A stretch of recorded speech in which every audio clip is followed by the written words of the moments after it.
Chceme vyzerať dobre a vnútorne sme rozbití. Ja to poznám veľmi dobre, lebo ja som celý svoj život takto fungovala. Návonok som dávala najavo, ako som nad vecou, ako ma nič netrápi a vnútorne som bola plná strachov, neistoty, bez sebavedomia, proste uzlík nervov. A toto všetko sa odrážalo do môjho okolia.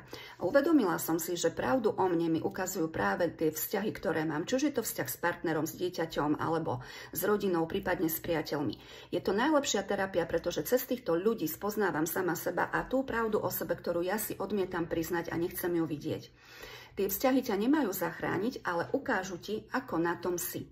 Ak nemám vysporiadaný vzťah k sebe samej, teda nemám dostatok pokory a sebalásky voči sebe, tak sa nepohnem v žiadnom vzťahu, pretože tak, ako sa správam k sebe, tak sa správam aj k ostatným.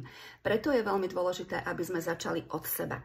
Ak chceš zlepšiť vzťah k sebe samému, porozumieť sebe samej alebo sebe samému, poď do programu 21 dní k lepšiemu životu, ktorý je teraz vo výraznej zľave zo 129 eur iba za 89, ktorý zmení tvoj uhol pohľadu na seba a zároveň aj na tvoj život.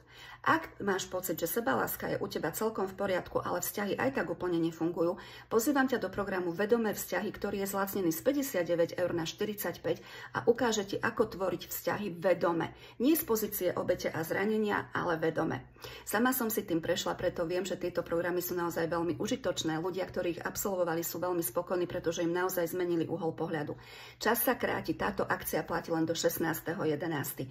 Ak chceš viacej informácií, prečítaj si v komentári alebo napíš zľava a ja ti informácie pošlem.